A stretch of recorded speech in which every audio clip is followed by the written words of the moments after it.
J'aurais voulu vous parler de la paracha de la semaine, mais c'est toujours de la semaine. Et il y a des fois où on arrive à trouver un fil conducteur sur tous les sujets, malgré qu'ils sont différents dans la paracha. Maintenant, d'un bout à l'autre, regardez le fil conducteur que j'ai trouvé moi, perso, Maintenant, il y a écrit dans la paracha, Be'alotra, le mot faire monter. Be'alotra est un menorah. Be'alotra est un nerot. Ouais, quand tu feras monter les bougies, les mèches, El moul pene à menorah, ils devront être les 6 par rapport au centre de la menorah. Donc il y a 3 et 3 et 1, 6. Qu'est-ce qu'elle vient faire, la paracha de la menorah ici? Rashi ramène le Midrash.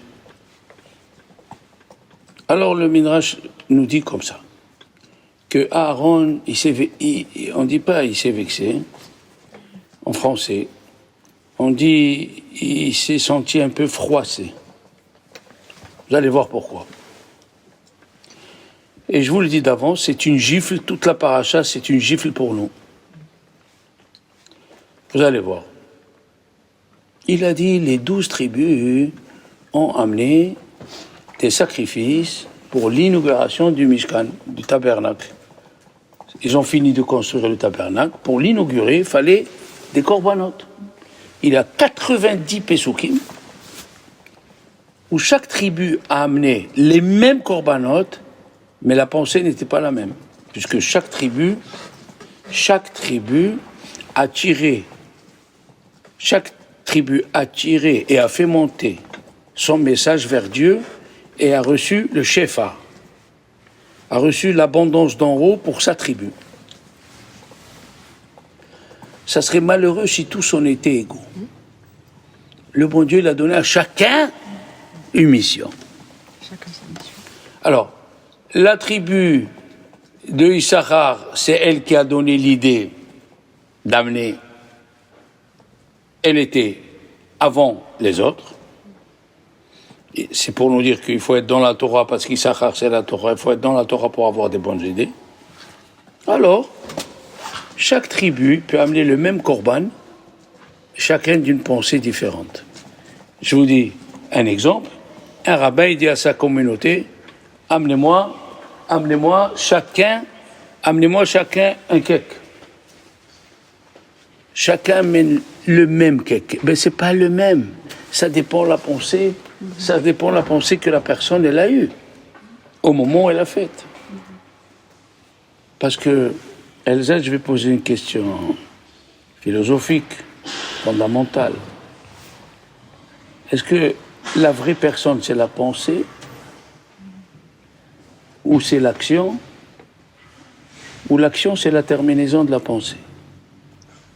C'est la pensée, puisque vous nous aviez dit pour la tzedaka, par exemple, que si on croisait quelqu'un qui avait besoin de tzedaka, on ne la tzedaka sur lui. Oui. Fait de penser à faire l'action. L'homme c'est la pensée. Donnez-moi un exemple où 2 personnes ont tué quelqu'un, un on l'a libéré et un on l'a mis en prison. Accidentel, on l'a pas mis. Sans intention. Si un, il a tué sans faire exprès, venez. Si un, on l'a tué sans faire exprès, il ne rentre pas en prison. Et si un, on l'a tué en faisant exprès, il va en prison. Donc, toute la personne, c'est quoi? C'est la pensée. Oui, madame, oui. Seulement. Ah, bon, seulement. Ici, Dieu, il a créé, il veut que ça soit la pensée, mais il faut que tu termines avec l'action. Mais le principal, c'est la pensée. Alors maintenant, les 12 tribus qui ont amené les corbanotes, est-ce que Dieu leur a dit d'amener ou c'est eux qui ont amené? Vous ne savez pas, vous n'avez pas lu, je comprends. Est-ce que quelqu'un peut faire un korban comme ça, il l'amène comme ça, le jour du Shabbat? Parce que la tribu de Naphtali a sacrifié Shabbat. Première anomalie. Deuxième anomalie, chaque tribu a fait la kétoret. Or, la kétoret n'existe pas dans le particulier. Il n'y a que le Kohen Gadol qui pouvait faire la kétoret. Eh bien, je vais vous dire ce qu'il dit le Midrash. Les 12 tribus se sont présentées devant Moshe et Aaron, et Moshe il ne savait pas ce qu'il faut faire. Je ne sais pas ce que c'est une kétoret. Kétoret, c'est le sacrifice des encens. Il y avait 11 encens. Alors, est-ce que tu sais pourquoi la kétoret, elle venait? Pour pardonner le Lachon Hara. Parce que ça se passait, la kétoret, à l'intérieur du Kodesh. Le Mishkan ou le Beth Amikdash était composé de deux, du Kodesh et du Kodesh HaKodashim. Dans le Kodesh, on faisait la kétoret pour pardonner les Lachon Hara. Et la Mishnah, elle nous dit qu'à Kippour, il fallait écraser la kétoret d'Akka mina d'Akka. Plus fin que le fin. C'est pourquoi? Pour pardonner le semblant de la Lachon Hara.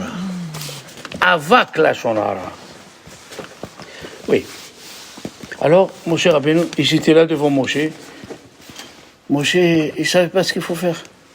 Et Dieu lui a dit, Kah me itam. Prends. Ils ont amené d'eux-mêmes. Prends. Il a pris, il a sacrifié. Alors maintenant, Aaron, il s'est vexé.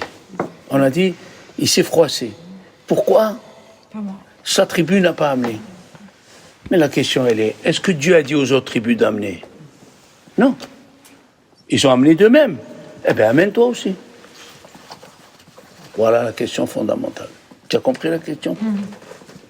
Question fondamentale. Pourquoi tu respectes alors que eux-mêmes, Dieu leur a pas dit d'amener? Ils ont amené d'eux-mêmes. C'est comme si une femme à Shavuot, elle offre tes fleurs à la synagogue. C'est une mitzvah d'offrir tes fleurs. Et l'autre, elle a dit, pourquoi moi j'ai pas amené les fleurs? Mais qui c'est? C'est quoi ça? Amène-les. Va acheter un autre bouquet. Et là, Aaron, il nous donne une leçon, les enfants. Valérie, une leçon.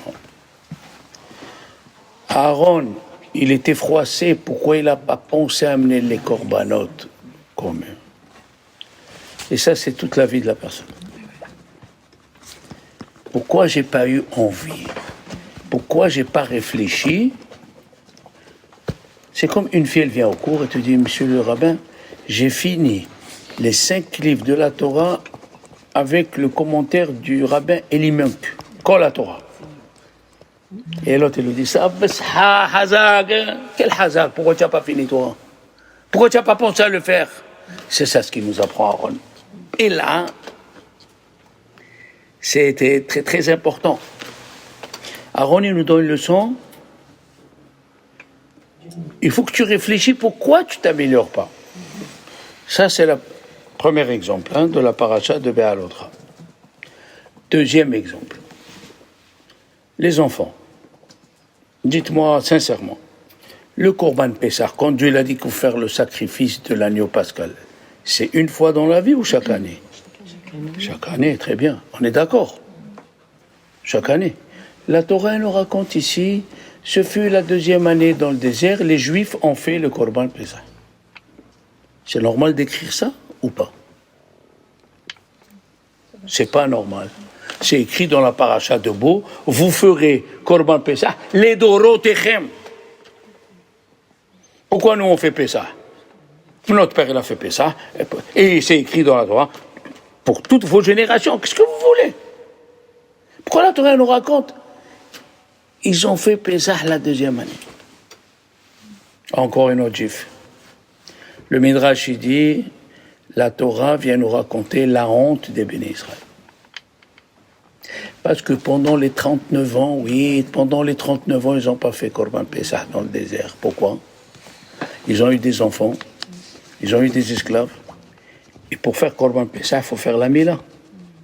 Et il n'y avait pas le vent d'Est. Puisqu'il n'y avait pas le vent d'Est, pour cicatriser, Alors, ils n'ont pas pu faire Korban Pessah. Ils n'ont pas pu faire. Le vent d'Est, chaque vent fait quelque chose dans la Torah. Et le vent d'Est, il cicatrise les blessures. Tu veux essayer ou quoi? Non, mais écoute, moi je te raconte ça, mais la question elle est s'ils ne pouvaient pas, pourquoi la Torah nous dit la honte? Il ne faut jamais avaler ce qu'elle dit la Torah. C'est bien les discours, c'est bien les questions, c'est nouveau, mais la dernière c'est pourquoi je vais avaler ce qu'elle dit la Torah. Pourquoi la honte si Dieu n'a pas fait le vent d'Est? Hein? Tu viens à la synagogue, les portes sont fermées. Qu'est-ce que tu peux faire? Qu'est-ce que tu peux faire? Qu'est-ce que tu peux faire, c'est quand tu n'aimes pas la synagogue. Quand tu aimes la synagogue, tu vas chercher une autre.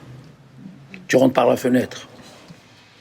Le Rav, il nous disait, si tu t'es mal conduit, et ton Rav, il t'a renvoyé de la yeshiva, rentre par la fenêtre. Ça, c'est la logique goy. Il m'a renvoyé, ben, il m'a renvoyé. La Torah, elle écrit à côté du Korban Pessah, 2 autres gifles. Les Lévi'im, ils ont fait la Mila dans le désert, ils se sont mis en danger et ils ont fait Korban Pessah. Pourquoi tu ne ressens pas aux Lévi'im? Le même raisonnement. C'est écrit, quand Moshe Rabbeinu il a béni les Lévis, il a dit Ubritecha in Tsoro. Ils ont gardé la mitzvah de Mila. Que tu veux nous raconter? Tous les Juifs, on est obligé de faire la Mila. Dans le désert, il n'y avait pas le vent d'Est. Il n'y avait pas le vent d'Est. Hein? Encore une gifle. Encore une gifle. Mais ils ont fait le Korban et les Lévi'im? Les Lévi'im, oui. Pendant les 39 ans. Voilà. Et ils ont fait la Mila. C'est pas beau, ça? Bah oui. Ça, c'est le courage. Monsieur, je suis venu à votre cours, vous n'étiez pas là. Je suis parti. Ça, c'est ceux qui aiment se débarrasser d'un cours. Celui qui aime le cours, il s'assoit, il attend. Peut-être le Rav, il est en retard. Peut-être. Oui ou non? Comment tu fais quand ta femme elle dit je rentre à 3h?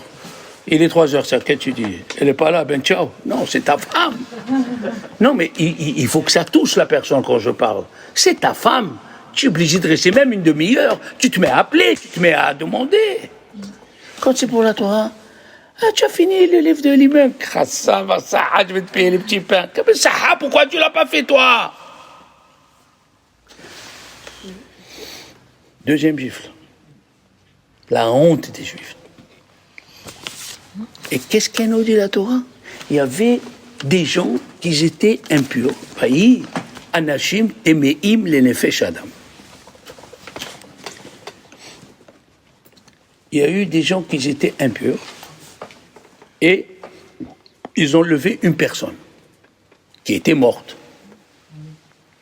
Et ils ont dit à Moshe, on est impur, on ne peut pas faire Korban Pessah.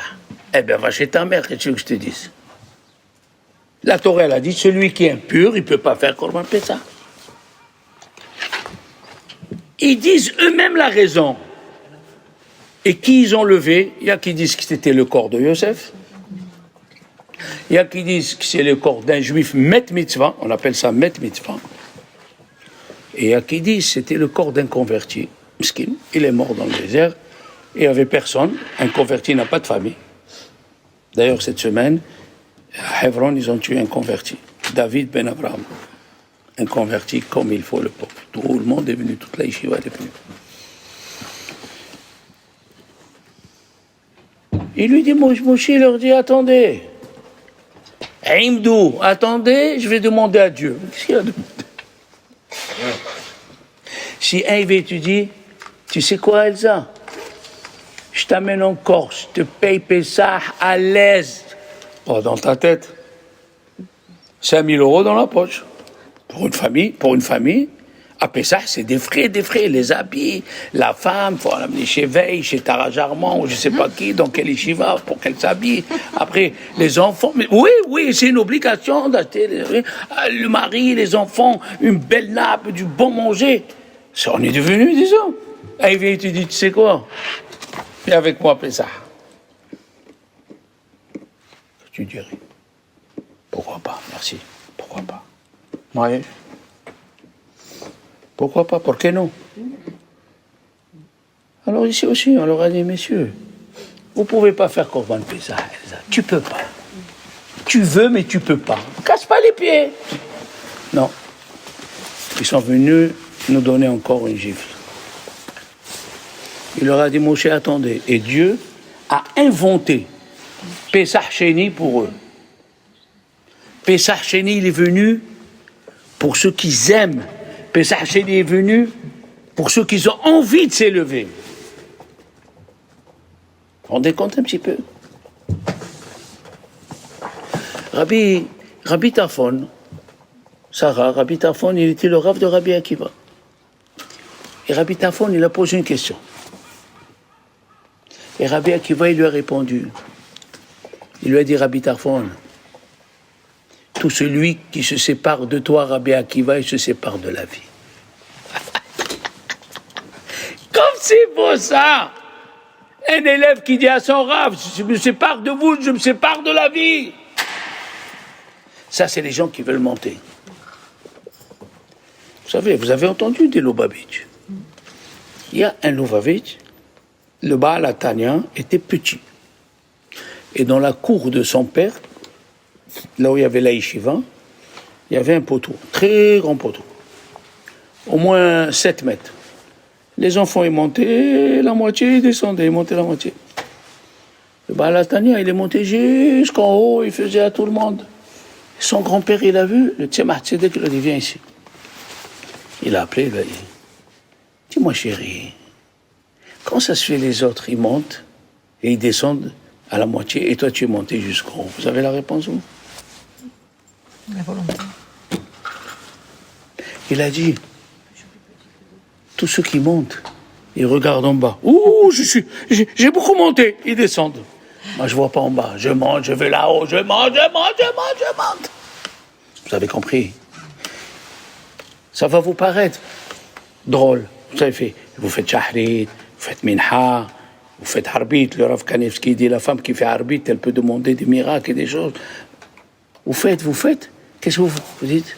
Ah, je faisais rien. Maintenant, je fais. C'est pas mal, non? Ça, c'est le mot des Juifs d'Algérie. C'est quoi? C'est pas mal ce que je fais, c'est pas mal. En faisant ça, tu restes en bas, mon fils. Le mot c'est pas mal, il faut l'enlever de ta tête. Il a dit le Rambam, tout celui qui dans Ilchot Talmud Torah, tout celui qui n'étudie pas tous les jours, il oublie son étude. Et pourquoi? C'est comme ça dans la Torah.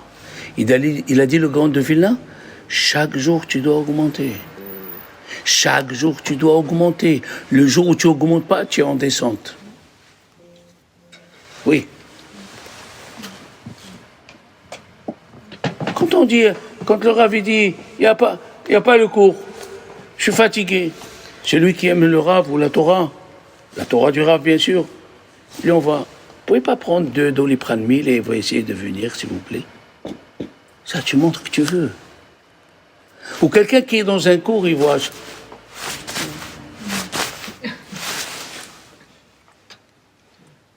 Il veut la fin. Qu'est-ce qu'il dit Chavetz Chaim? Quelqu'un qui voit à chaque fois ça monte pour voir la fin, même l'heure qu'il a passée, elle ne compte pas. Est-ce que tu me comprends ce que je veux dire? Passons maintenant le problème d'après. Dans la même paracha.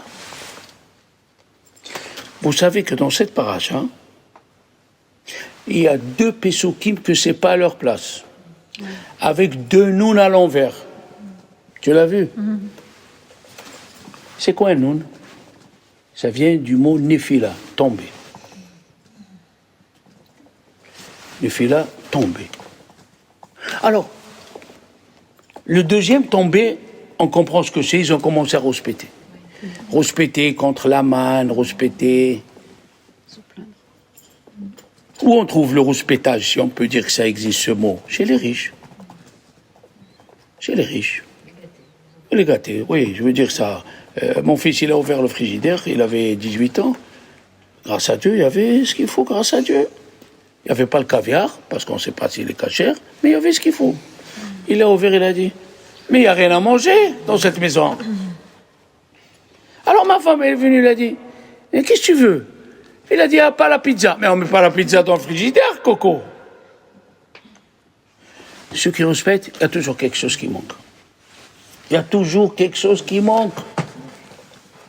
Un jour, si j'ai le temps, je vous raconterai l'histoire des radis. C'est comme ça, ceux qui respectent. Ça s'appelle, en espagnol, le hida el amen. Il y a des gens, ils sont punticos. Vous savez ce que c'est en espagnol, punticos? À chaque chose, ils relèvent. Le rabbin dit, la prière est à 7h. Pourquoi 7h et pas 7h01? Arbitre, 7h15. Pourquoi pas 7h16? Il faut qu'il parle. C'est comme ça. Voilà. Alors maintenant, mais moi je te dis, fais l'expérience, tu vas voir, les gens qui n'ont pas la émouna, qui ne comprennent pas que tout vient de Dieu, ils rouspètent sur tout. Tout. Et il a dit, le Chavetz Chaim, dans son livre Mishnah Brura, à la fin de la Yom Tov, les femmes qui n'ont pas la crainte de Dieu ont amené à la pauvreté à leur mari. Pourquoi? Toute la journée, la voisine, elle a le salon Louis XV, moi je veux Louis X95.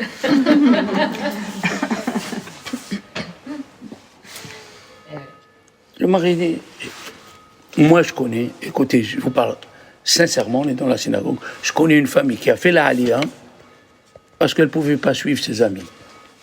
Tu viens avec nous? Ce week-end, on est à Monaco. Son mari n'avait pas les moyens. Une nuit à Monaco, c'était son salaire.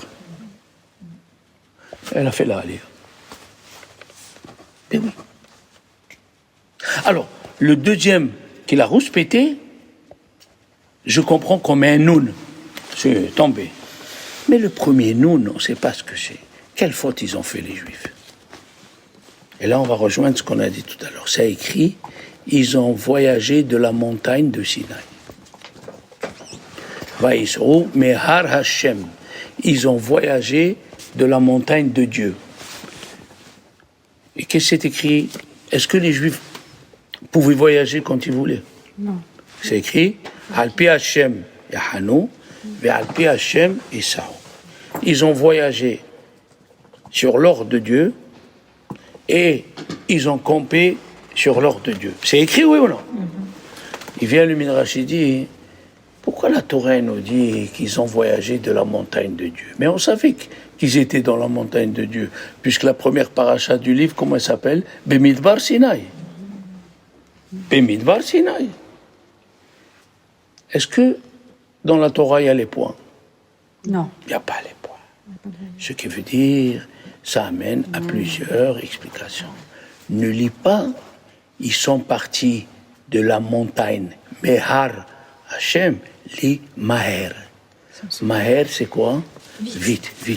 Ils ont dit, chacun il disait à sa femme, Hana, allez, fais les bagages, il va nous ajouter des mitzvot. Fais vite. Malgré que c'est Dieu qui a dit, il faut lever le camp.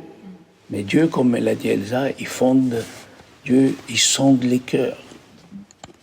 Tu as quitté en disant, grâce à Dieu, le cours est fini. Grâce à Dieu, il n'a pas allongé. Eh bien ça, c'est une punition et une faute. Tu vois Valérie, ce qu'elle nous donne encore une gifle.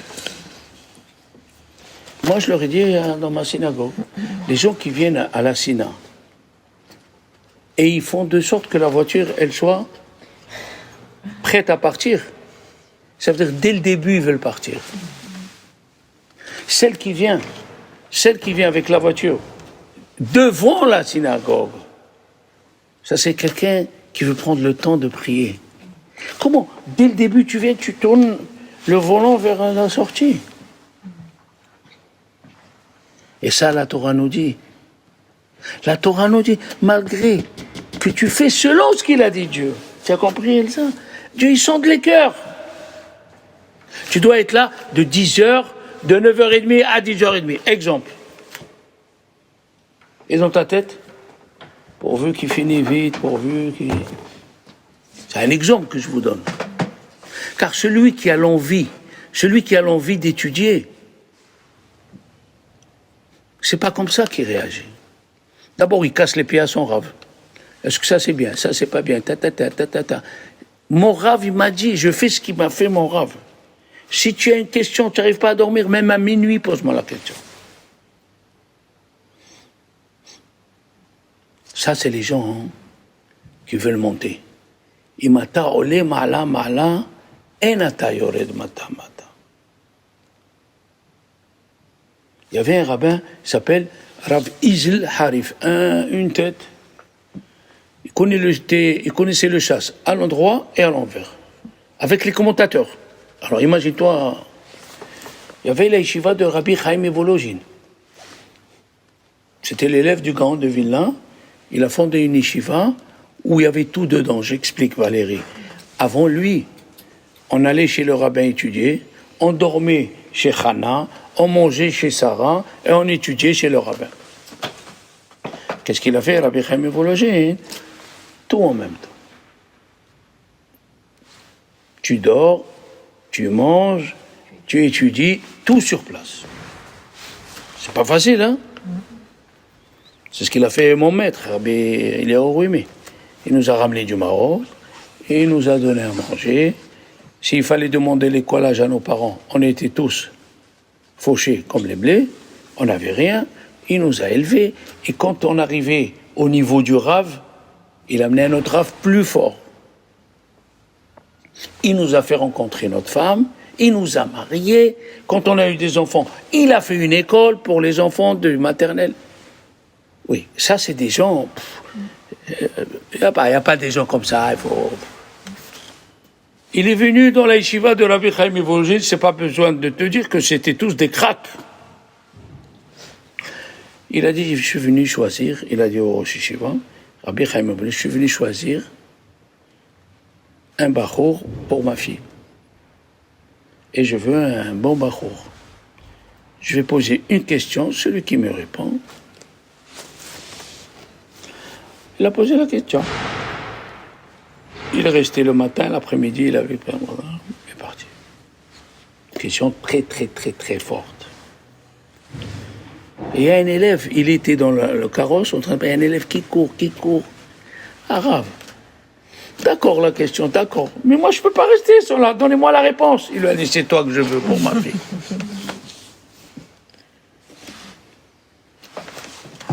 Avoir la soif. La soif de vouloir, non? Il y a pas. Eh ben, il y a pas. Qu'est-ce qu'il y a? Qu'est-ce qu'il y a? Non. Non, les enfants. La dernière partie de la paracha. Ouais. Encore une gifle. Qui a parlé de qui? Myriam, de Moshe. Myriam, elle a parlé de Moshe.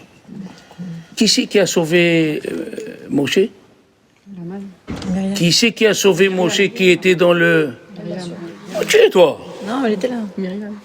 Non, je dis, elle a dit. Qui a sauvé Moshe? Qui l'a fait grandir? Myriam. Tout Myriam. Et qu'est-ce qu'elle a dit finalement? Qu'est-ce qu'elle a dit? Elle a dit, pourquoi Moshe s'est séparé de sa femme? Voilà, moi aussi je suis prophétesse, je dors avec mon mari. Toi, Aaron, tu es prophète, tu dors avec ta femme. C'est tout ce qu'elle a dit. Et à Rambam, il dit, elle a parlé la Shonara.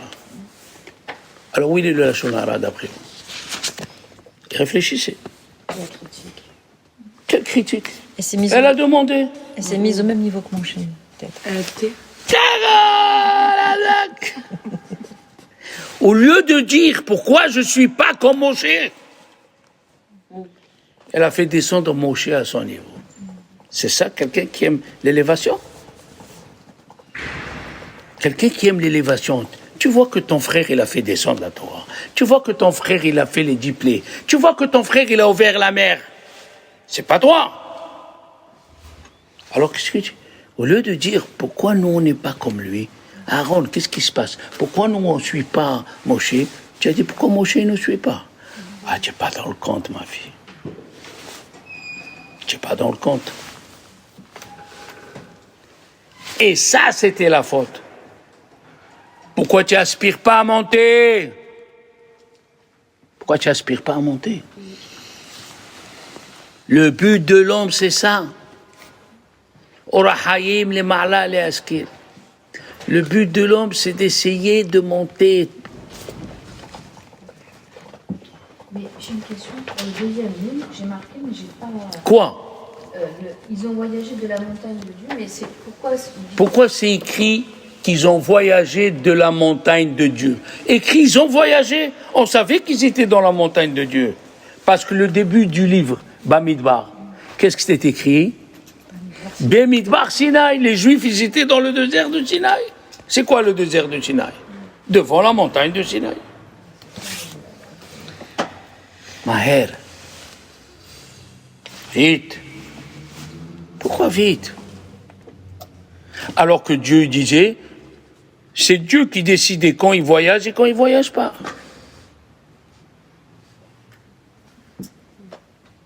Comment Hillel est devenu Hillel? Quelqu'un connaît l'histoire de Hillel? Allez, dis. Un petit peu, oui. Il n'avait pas d'argent et pour rentrer dans les yeshiva, il s'est mis sur la lucarne, il a neigé et ça a obstrué la lumière. Et du coup, ils l'ont fait rentrer et ils l'ont réchauffé même à Shabbat pour sauver la vie. Vous vous rendez compte un petit peu? Hillel, le plus grand des modestes, la Gemara elle a dit, c'était, il avait, d'après l'Arizal, il avait le Gilgoul, il était la réincarnation de Moshe Rabbeinu. Et tous les vendredis, il gagnait 3 pièces par jour. Une pièce, il donnait à sa femme pour manger. Une pièce, il donnait aux pauvres. Et une pièce, il payait le rabbin pour étudier la Torah, comme nous. Et un jour, vendredi, il n'avait pas de pièce pour payer le cours du Shabbat. Il est venu Shabbat, il est monté sur la lucarne pour écouter les livrets Torah. Et tellement il faisait froid, la neige est tombée sur lui. Et Shemaya et Avtalion, c'était les plus grands rabbins de la génération, c'était 2 convertis. La Torah est passée par les convertis, mais les vrais, pas ceux qui se convertissent, après ils ne viennent plus au cours. C'est pas ça, des convertis. Les vrais convertis. Ils ont vu, il a dit, Shimon, il a dit, moi, je pense qu'il y a la figure d'un homme dans la lucarne. Ils sont montés, ils ont déblayé, et ils ont vu Hillel. Il était bleu. Shemaya ve'Avtalion. Ils l'ont fait descendre, ils ont dit, pour celui-là, il faut profaner Shabbat. Ils ont allumé le feu.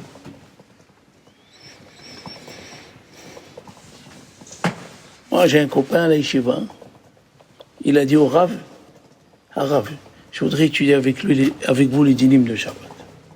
Le Rav lui a dit, mais la yeshiva, elle était dans la pauvreté la plus totale, attention. Hein. La yeshiva au Rodon, dans les années 73, 75, il n'y avait pas de quoi manger. C'est une non-juive, je répète, c'est une non-juive qui avait pitié des jeunes et nous a amené le pain qui restait. Les restaurants, ils étaient caoutchoutés, on tirait à 2 et ils s'allongeaient le restaurant. Il n'y avait pas de quoi manger. Il lui dit, moi je veux bien étudier avec toi. D'abord, c'est à 5h30 du matin. 2, il faut me donner, à l'époque je vous parle 73, 74, tu étais né, 5 francs par semaine. Et le jeune, il lui a dit, je m'engage, il est parti voir le Rav Rohimi, il lui a dit, voilà, je fais la vaisselle de la yeshiva, vous me donnez 5 francs. Il lui a dit, d'accord. Toute la semaine, il a fait la vaisselle, il a eu 5 francs. La semaine d'après, il se lève à 5h30, le Rav, il était là au Beth Midrash, boum. Ils ont étudié, dimanche, lundi, mardi. Vendredi, il lui dit, l'élève, voilà 5 francs. Il a dit, non. Je voulais voir jusqu'à quel point tu aimais la Torah. Jusqu'à quel point tu aimais la Torah. Et ça, c'est le thermomètre. Jusqu'où tu es prêt à aller pour étudier la Torah. Pour encore... Le roi Salomon, il a dit, la Torah, c'est les seins d'une femme. Pourquoi? Il a dit le Ben Ish Chai, le lait d'une femme pour un grand, on n'arrive pas, c'est pas bon. Et pourtant le bébé, quand il prend le sein, Il a dit, la Torah, elle donne à celui qui est comme un bébé. Il veut étudier, il veut monter, il veut étudier. Il est là. Quand est-ce le cours? Pourquoi vous n'avez pas fait de cours? Il révise, il écrit, il révise, il écrit. Dadecha, yeravucha bechol ed. Les saints de la Torah te donnera à manger à chaque instant. Et il y avait un signe au Beth Amikdash. Quand ils ont fait rentrer l'arche, au temps du roi Salomon, il y a un rideau qui séparait le Saint des Saints et du Saint. Il y a le Saint, où il y avait le candélabre, il y avait la table de préposition, et il y avait l'autel où on faisait la kétorette. Après, il y avait un rideau qui séparait du Saint des Saints. Et dans le Saint des Saints, il y avait l'arche. Et c'était un miracle. Il était lent de 5 mètres et il rentrait dans 5 mètres. C'est pas possible. C'était un miracle permanent. Mais dans le rideau, il y avait les branches avec quoi on levait l'arche. Il y avait 2 pointes qui sortaient du rideau. Pour te dire, la Torah, c'est comme les seins d'une maman. Tu viens téter, on te donne. Tu viens pas, tu n'auras rien.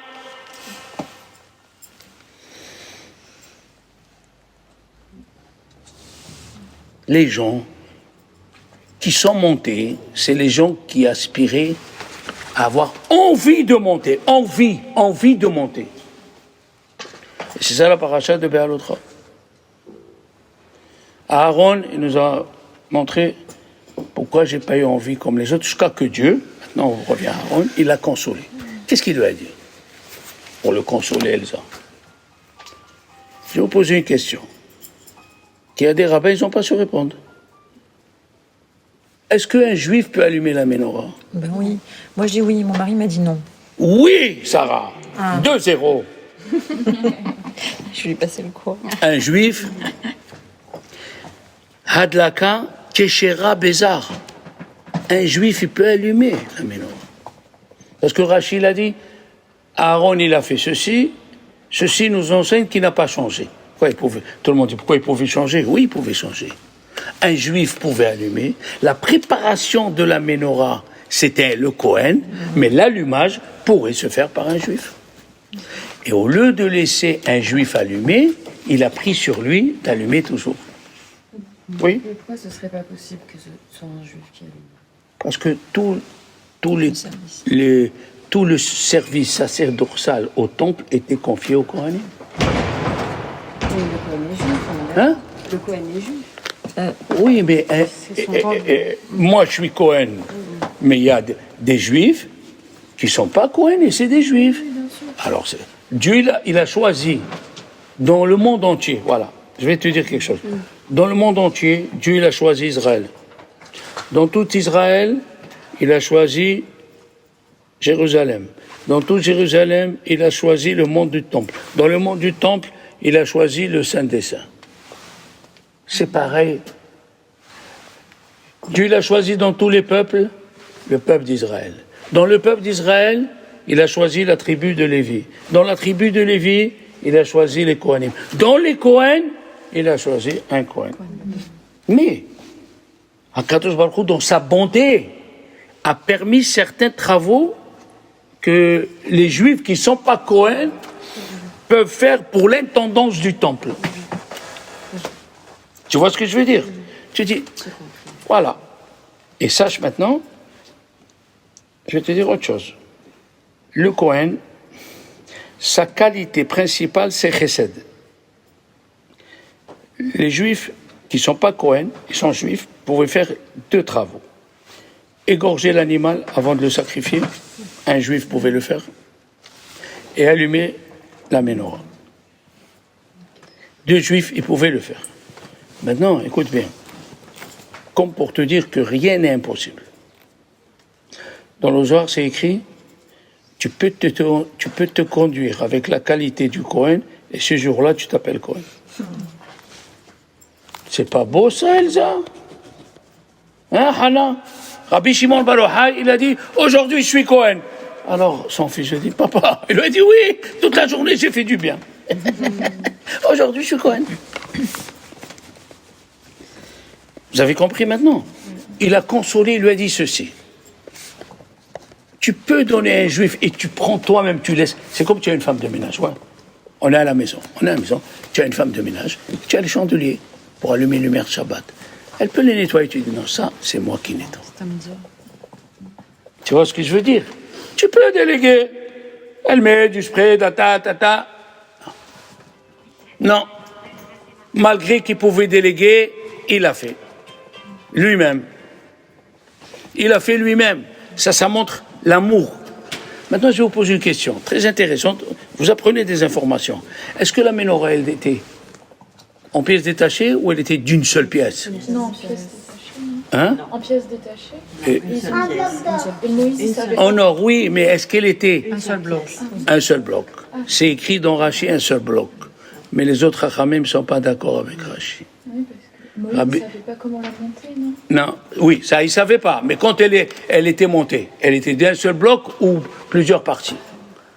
Ora Haïm Akadosh, Rabbi Haïm Ben Attar, qui était en 1640 de la ville de Salé au Maroc, qui a eu l'influence de Dieu, l'Esprit divin, il a dit le haut de la menorah était démontable. Les fleurs, les petits verres, ils se démontaient, il les lavait et les remontait. Alors Dieu lui a dit à Aaron, eux ils ont sacrifié, ils ont inauguré le Mishkan une fois. Toi, tous les jours, tu inaugures la menorah.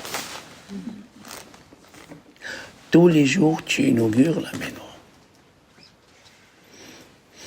Si on veut résumer la leçon de la paracha de Béalotra, elle est ceci.